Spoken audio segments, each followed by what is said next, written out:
Hello, and welcome to this webinar on intelligent manufacturing with real-time decisions.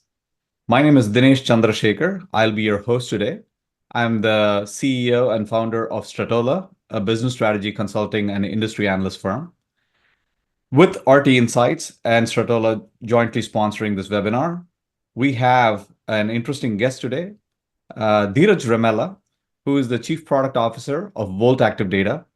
Dheeraj has been in the IT space for the last 30 years, and he's been at Volt coming up on almost 12 years now. Welcome, Dheeraj. Thank you, Dinesh. It's a pleasure being here. Yeah, so why don't you quickly introduce yourself about your role at Volt Active Data, and then we get into the actual webinar itself. Yeah, absolutely. So I started at Volt in 2013 as a solutions architect. I worked with almost all of our customers in some capacity. And it was so interesting, the diverse ways of real-time approach and what that means to various industries. So, as time progressed, like now I've actually taken added responsibility as Chief Product Officer and a second hat of strategic partnerships as well. So really, keen to get on this discussion and let's see what happens. Okay, we got an overachiever here. That's good. So let's talk about real time. Since you mentioned that, I think that's the order of the day, right? So one of the key themes that I've been pushing in the last year or so is about data immediacy. So this is a topic that's near and dear to my heart, and I see this kind of come up as a topic that is very much relevant in the industry today when everybody is struggling with data being siloed across multiple sources and multiple different stores. And everybody wants real-time decisions. Every industry is going to that realm of business decision making where it has to be now or never, right? So it's a business opportunity that is almost missed if you don't make those kinds of critical business decisions in real time. And for all that, you need the data to be available in real time to you to make those decisions. And there are umpteen architectural models that have evolved, or even technological innovations that have come about in terms of how data can be ingested quickly, how it can be assessed and aggregated quickly and all that. But still, the relevance of the problem is very, very, right front and center, where we need to address how this data can be made to those decision-making entities in real time. So with that said, the topic of the day, given it's intelligent manufacturing with real-time decisions, I think it is absolutely critical that we start talking about the nature of real-time in these industries.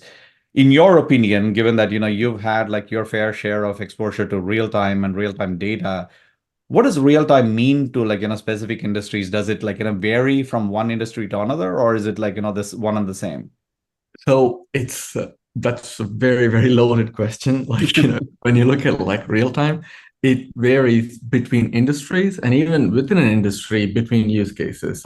Now, a tongue-in-cheek thing is like between data vendors, also the definition of real time changes, right? So whatever the vendor can actually do is the real time that they want to talk about.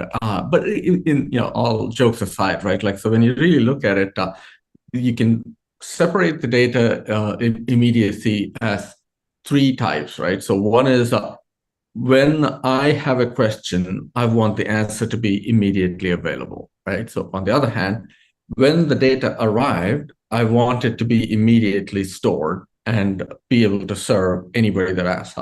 The third one, which is a little bit more interesting, is like, okay, as soon as the data arrives, now this is as immediate as I can get the data, right? So the data just arrived. So now flip the switch and say like, okay, I want decision immediacy to pair with my data immediacy so I can stop making automated decisions. Why is this important, right? So when you really look at manufacturing, typically digitalization was the first step, like, the whole IT side, ERP and CRM, all of that happened.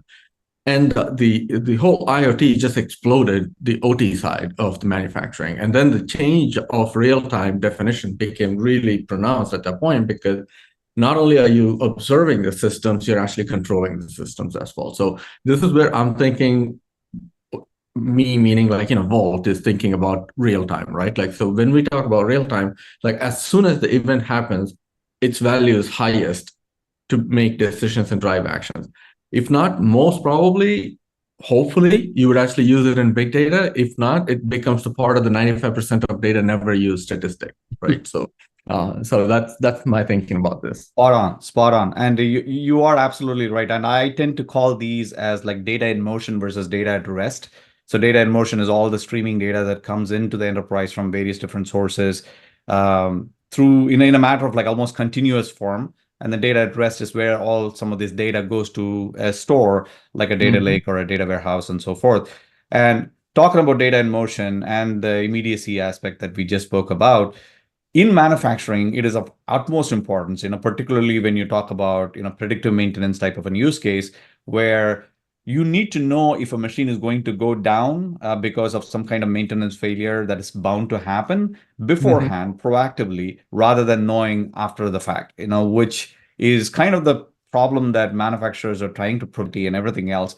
So you want to make sure that you can prevent those kinds of downtimes beforehand. So real time and the data immediacy and the decision immediacy, as you pointed Yeah. out, is also like, of critical importance. So when we say that, let's talk about the manufacturing vertical for a second.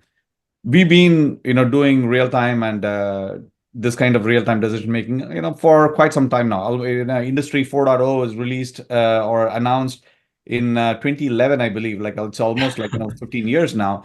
And if that be the case, we should have like seen some significant advancements in terms of like manufacturing decision making, in these types Yeah. of situations. But manufacturers typically suffer from at least 20 downtime incidents a month, and the cost of downtime can be almost as high as like $2 million per hour in some industries, such as automotive, for example, right? Yeah. Yeah. In your opinion, where have we failed? If we acknowledge that this is a problem, what is the challenge that, has led to this kind of a still not there kind of a situation, even after like 15 years? And so this is the point where we talk about intelligent manufacturing, obviously, but what kind of intelligence are we talking about here? What is it that is missing here that we need to add on to the current situation?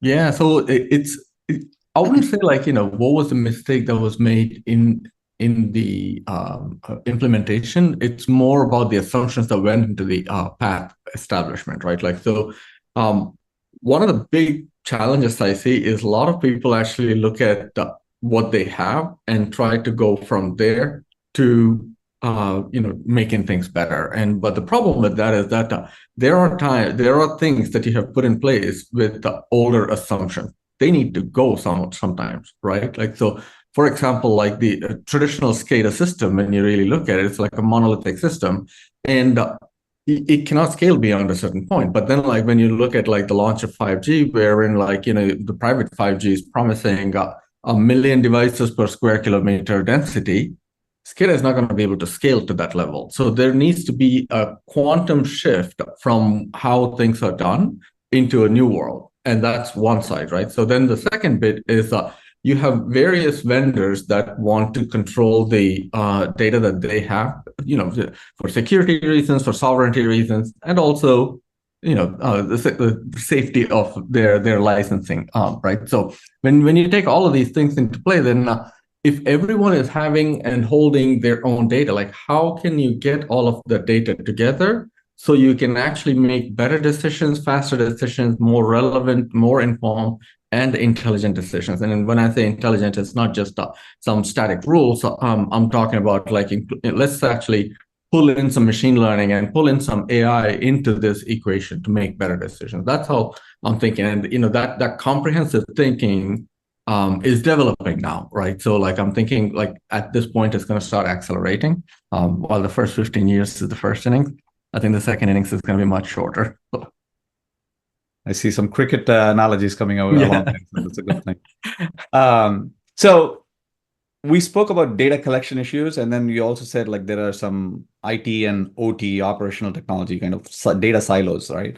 Um, what are some of the typical mechanisms from a data architecture perspective that uh, people are trying to resolve, when you speak about this? Some of the challenges that I've personally seen in these kinds of scenarios that people have addressed in the past, in companies that I've offered solutions for in the past as well, are offering like some kind of a centralized, a data warehouse or something like that.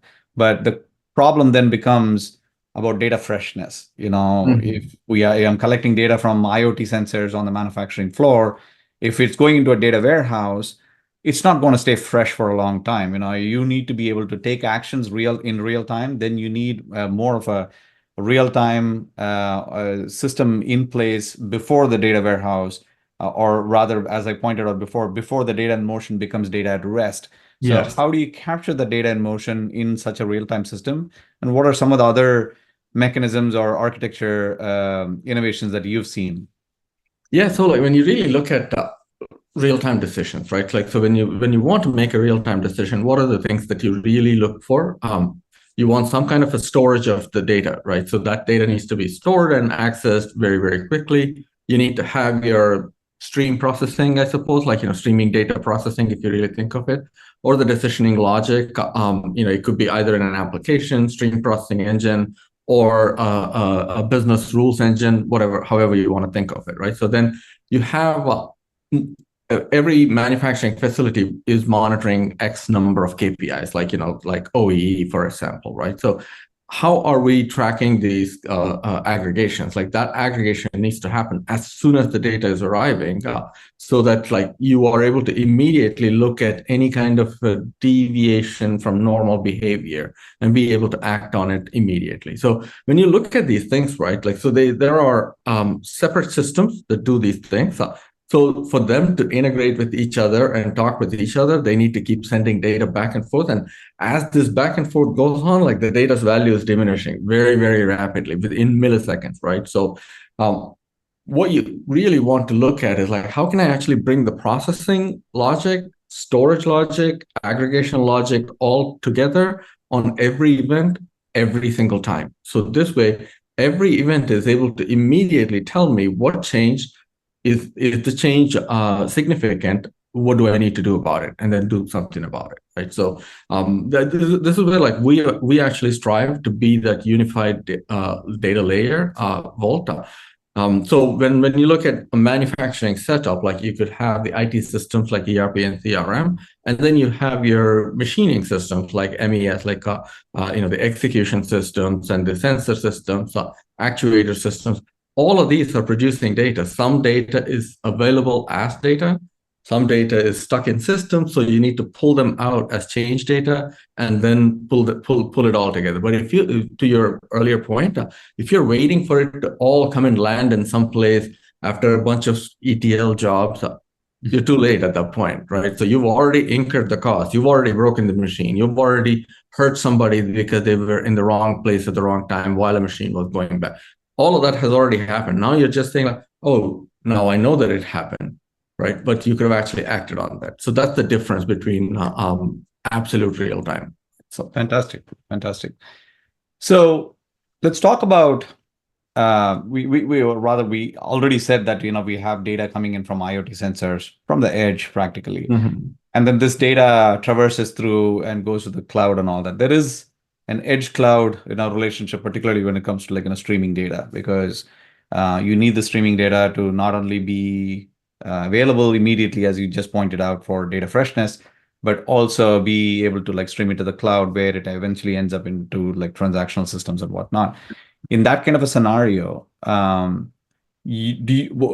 kind of sustainable setups do you see here from an edge to cloud thing? What is your input here? What have you seen as best practices when it comes to manufacturing and this kind of a need for going from edge to cloud? yeah, so this question is actually pulling all of the previous points that we were making, right? So if we have 1 million devices per square kilometer, they're producing data, and everyone is predicting that we're going to enter the era of exabytes or zettabytes, and okay, so all that data is coming in, and you want to store. Like, when are you going to actually catch up, right? Like, so now there's a separate rant that I have about sustainability aspect in this thing, because you're storing exabytes of data. So let's actually look at the supply chain for that storage, right? How much CO2 footprint are you producing? Is it sustainable? Like, at what point when are you going to run out of material? When are you going to stop storing the data? And is it even worth storing the data, right? So at some point, you basically say like, okay, I don't need the raw material, like the raw data. I only need the enhanced decisions that I made. Like I only want to see under what conditions, what decisions did I make, and what did that actually transpire into, and then learn from that. You don't need the raw data to learn after a certain point. You need to learn from the learnings. It's like a meta learning. I don't know if machine learning is in that space yet, but like as a concept, it needs to be meta learning rather than learning from data itself, right? So, and this is where like the edge cloud continuum can actually play a huge role in not just supporting sustainability of that industry, but actually doing it in a sustainable manner by itself as well. The technological advancement also needs to be sustainable, right? So, and this is where I think making the decisions at the edge and sending lesser data, more consolidated data, and only critical data into the cloud to learn from is going to be a lot more scalable in time and resources and mining, CO2, all aspects, right? So that's the way like I look at the edge cloud continuum. Obviously, like there's another way to look at it to say like, okay, edge is absolute on device to cloud is like the farthest data center, and then you have like many places in between. But I'm looking at it from a functional standpoint. I think I have run into the same conundrum of like what data is relevant to you as a business and what data is, or can be discarded. But it's always a challenge when somebody has to make the decision and they would always feel like, what if I'm going to like miss out on some intelligent insight Yeah, that I may need at a future point? So maybe I should like preserve all this data. And that conundrum is, I don't think there's a much easier way to like solve it.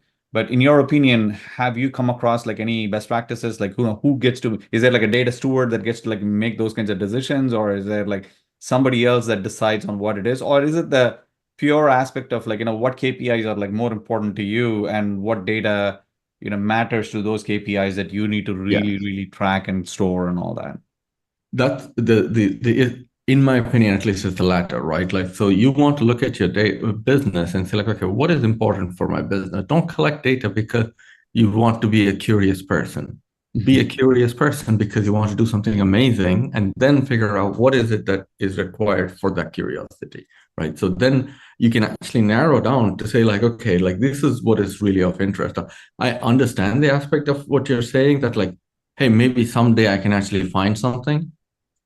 This is like my basement. Like I'm thinking like, oh, someday I'm going to use this. And then I go to the basement and have things for 15 years that I've never seen. And then I just religiously dust it off, right? So at some point you need to see, okay, it's forward facing. Let's be forward facing. That's it. Right. Good. So the conditions, the business conditions, the economic conditions, the supply chain conditions that happened 20 years back is not relevant today, right? So why bother then? Uh, so that's my little rant on sustainability, I guess. So, No, good topic to definitely dive a little deeper into as well. So thank you for your insights. Um, Going back to the data architecture question that we asked earlier, and I feel like there is a new um, a framework that has evolved in yeah. the last few years, which is UNS, right? So what is this talk about UNS in the industry, and what type of data architecture changes are required in order to like make sure that UNS can be adopted, particularly in the context of like IT and OT integration? Like how do you do that? No, absolutely. Like UNS is like the unified namespace, right? Like, so when you really look at it, like it's a very natural progression that manufacturing industry has arrived there. You turn around and look at 4G to 5G, right? So what happened there? Like 4G had like independent network function. It was all operational technology in telecom, but just by the nature of the business. But the concept itself, if you really look at it, like there were network functions. Each of these network functions, they had their relevant data pertinent to them, like available to them by of their own, right? So then when you actually look at the whole ecosystem of all the network functions, they are functioning together. They need to operate together. There is a lot of interaction. And then, do you send data back and forth or unified? And then that's where 4G to 5G actually brought that into reality with this whole concept of in their world, it's called UDM, just like UNS here, it's UDM there, Unified Data Management. And this brought the data between various network functions and even the customer data into a singular picture, so everyone gets that single source of truth. And UNS is essentially the same attempt, but at this juncture, the UNS is appearing to be just like an architectural approach, an architectural protocol paradigm, however you want to think of it, and a lot of the times there are systems integrators implementing these kind of things, like working with the individual organization. So it's only a matter of time before we can start thinking about productizing this architecture, just like what happened in telecom, right? So we need to really look at, okay, let's create standards. There are some standards in play. There are better standards coming up. And when all of these come together, you're going to have the ability to productize this approach from a metadata standpoint, that you can start looking at UNS as a drop, connect, and start working with it immediately, kind of a thing. Like that's going to help a lot of organizations overcome the reticence that they have today of making changes. Because today you touch somebody, you touch one application, like, and you don't know where you're going to develop rashes, right? So by bringing the data together, it's going to let you get past that point of reticence, so to speak. Very cool. Well, with all that context and all that said, let's definitely talk about, Volt Active Data. How do you approach the data architecture problem, and how do you solve this set of challenges that we spoke about for your customers, specifically when it comes to, let's say, real-time data processing and analysis? Because making data immediately available for these kinds of decisions in these kinds of use cases is absolutely critical. And I know Volt has been doing a phenomenal job. So help us understand who Volt is and what the platform offers. Yeah, so Volt was born in the labs of MIT, and it was basically an in-memory fast data storage and processing layer, right? So then we started putting various skins on it, like working with several customers, and we were able to bring together all the capabilities required in a singular platform for everything that needs to be done in absolute real time. And when we talk about real time, it's like we're talking about under 10 milliseconds, right? So, if you're, and when you look at processing latency that we are able to give at under 10 milliseconds, and you take our technology and throw it 400 milliseconds from the data source, it's kind of moot. Like, yeah, we did what we need to do really, really fast, but then it's already 400 milliseconds late, right? So we look at the problem as an end-to-end low latency, end-to-end intelligent, rapid assessment and decision making, right? So towards that end, like we've been actually partnering with several organizations such as Lumen for edge data centers and HiveMQ for bringing in and homogenizing data from various sources, IT, OT systems, and then bringing them into one format that we can immediately take and then apply our business logic to make that decision. And send back control signals. So it's this whole control loop feedback. We're working with our partners to create this. So Volt plays the absolute role for ridiculously fast decision making and immediately triggering action. And our partner Hive gives us the ability to bring in data and take back controls. And they have the edge cloud bridge that enables secure communication. So it's a complete picture that we're trying to build, where our customers that come to us, we can serve them together for a complete picture addressing. Okay. So you spoke about the in-memory capabilities of it. I know the memory-first architecture is super critical in the context of data immediacy and all that. Help us understand why that particular model is making data more immediately available than your traditional databases out there. Yeah, so definitely there's a huge difference between a data on a hard storage like a disk versus data being in memory, right? So, but there are other databases that you could find that have in-memory capabilities as well. What makes Volt unique and different is the amount of parallel processing that we're able to push into a very, very small set of machines that act as a cluster. and being able to process the data that's stored in memory right with the CPU next to it, and then highly parallelized processing, we're able to get a million transactions per second. These are not just storage transactions like you would see in random benchmarks, right? Like, so we're talking about business transactions that have like 100 aggregations that need to be done in every single transaction.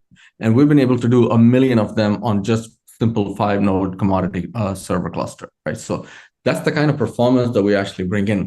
I'm going to be just bold enough to say that, like, maybe the cloud folks won't actually like us because we actually reduce the infrastructure usage to achieve performance. A lot of our customers have seen 90% reduction in hardware usage for same performance metrics compared to like what they used to do, right? So, and by reducing this, now they're actually able to realize even a 75% reduction in latency. For what used to take 40 to 50 milliseconds, now takes under 10 milliseconds. And that's a difference between, in telecom at least, like, that's a difference between, are you able to even bid in an RFP and act competitive versus being actually competitive, right? Yeah. So, and on the other hand, like with the industrial IoT, it becomes a lot more pronounced because that's the difference between a $10 million machine breaking down or actually stopping it before it becomes disastrously broken and actually being able to fix it and continue the operation. So reducing that downtime, reducing the cost of, the perceived cost, the lost opportunities, all of those things actually come into play. So when we really look at like, okay, where is real-time useful? We broadly categorize as, in any business, there are top line, bottom line, right? So now let's actually look at like what that mean, like new revenue generation, holding on to your revenue so people don't steal it from you, like, and then doing this whole process really efficiently, right? So in all these cases, think of hyper personalization, offer management, campaign management, customer relationship management. All of those are new revenue opportunities. And you flip onto the other side, like, intrusion prevention, fraud prevention, bot detection. All of these are ensuring that your fortress is rock solid. And everything in between is process optimization. Do things faster, better, more predictable, explainable. Bang, like you have process optimization. So we look at this whole spectrum to say, where does absolute real time genuinely make a difference, right? So there are many areas that you don't need absolute real time. And we're not going to compete for those areas. We, in fact, actually tell our customers, like, there are cheaper, better ways to do this than use Volt for those things, right? So that's appropriate. I believe, I can totally visualize, how this would, be an ideal solution for some of these manufacturing use cases that we spoke about, whether it be like quality control, predictive maintenance, or anything else. It is about like volume, the kind of volume of data, the voluminous data that manufacturing sensors and machinery actually emanate. The volume, the ability to handle that kind of volume, the scale at which you can actually perform, the number of transactions per second that you mentioned, I think, is absolutely applicable to these types of use cases. And the velocity, the speed at which, these IoT sensors and others are going to be sending all this, per second or like, per few seconds kind of data, and handling those appropriately in memory first type of an architecture is absolutely critical. So I think you nailed it, with that particular approach. In fact, in our world, we look at it as 4 key functional capabilities supporting one key operational capability, right? So what are the 4 key functional capabilities? We think of it as scale, think of number of devices, speed, how fast are these devices producing the data, low latency, how quickly do I need to act on that data that's coming in, and accuracy. How correct do I need to be? Because there are a lot of systems that are eventually consistent, systems that are good enough for streaming data. But when you need the streaming data to be acted upon immediately, you need immediate consistency and accuracy. So now when you put these 4 functional criteria together on a resilient, nonstop operations kind of expectation, suddenly they look like levers that you need to move up one, move down another, kind of a thing. What Volt has done is you don't need to move down any of them. You move them all up to full, at the resiliency that you're actually expecting, right? So that's the way that we actually look at where does Volt come into play and why it should be considered as the front runner for what kind of use cases. A no compromise solution. That's very good. Exactly. What is your guidance for manufacturers struggling with data volume, velocity, and variety today, right? So the pillars that you spoke about, it's a real struggle out there, right? If you were to give them a guidance in terms of changing a few things, in terms of how they set up their data silos or their architecture today, what would be your guidance?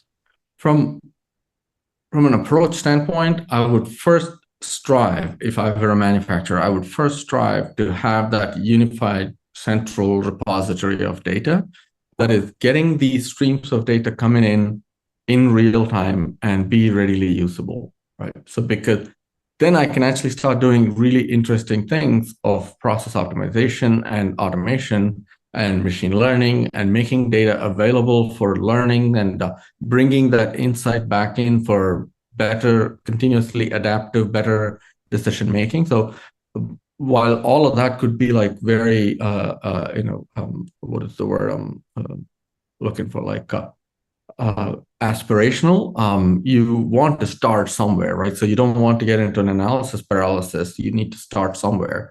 So start breaking down the silos, bring the data together. And once you bring the data together, process it immediately, because if you miss that window, it's part of the exabytes that will never be touched again, right? So you want to process it immediately and not just process it for enrichment, for processing later, right? So you're talking about, I'm talking about processing right now. So we're making decisions and acting on that data right now. So that is the key driver in a mindset change. So there's a German word, it's called Einstellung effect, right? So it's called install thinking, essentially. Like, so if you think like you've been thinking for the last 20 years, you're going to do things like you did for the last 20 years. You want to do something different, start thinking differently, meaning restate the problem in different words. Like, let's look at this in a different angle. And then suddenly it's going to be a different answer at that point. Right. So that's my 2 bits, I mean. No, fantastic. I think that's a great way to end this conversation. What I wanted to sum up here is I think there are dime a dozen solutions out there. I think based on which industry you are in, based on what type of challenges you face, you might choose whichever solution you want. But if you are, let's say, in the manufacturing space, and if you are obviously running into these types of specific challenges around predictive maintenance, quality control, and all that, your challenges boil down to only one thing, which is data. Your ability to harness that data, capture the freshness of it, and act upon it immediately is where your real strength is. And if you want to do that, you need to pick the right solution.